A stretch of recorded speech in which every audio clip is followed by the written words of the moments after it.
umaga. Tayo na mamasyal.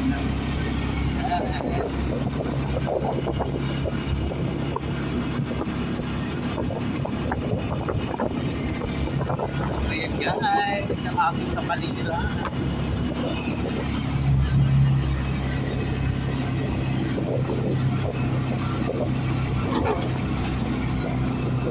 Dito po ako sa Barangay Lipa sa Palapa.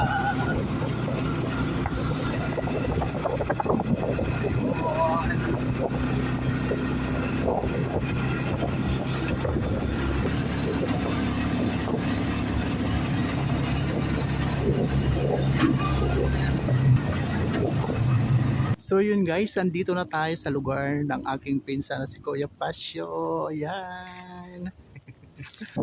So yun guys, andito tayo sa tabing dagat ng Pacific Ocean. Tingnan nyo naman po yung karagatan ng Pacific Ocean na umutli sa alon na nga natin.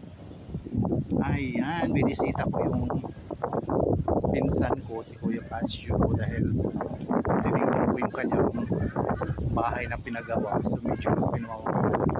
Nasira pala yung kuya, oh. Yung bubong.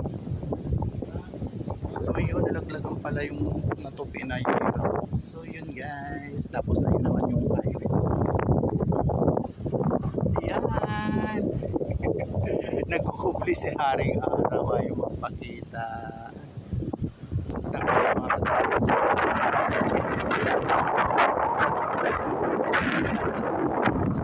Tingnan natin sa so yun guys, hindi na tayo sa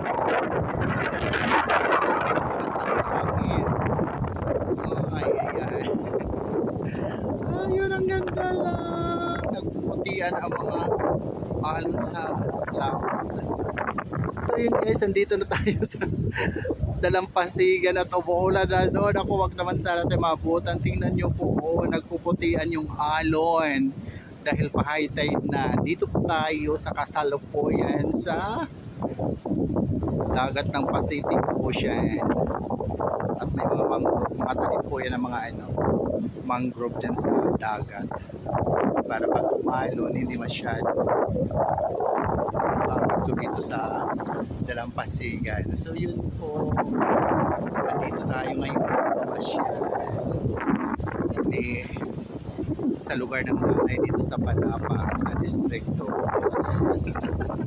Wala na, balik na kami. So ayun, so yun po guys, at yun, ang katabi niya rin ay Beach Resort.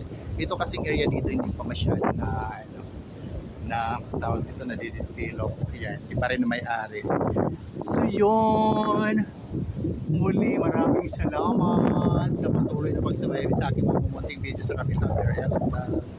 Thank you so much for watching, sharing, comment, like, love, God bless us all po. See you sa next video mga palangga. Wow, nagpuputian ng alon sa laot.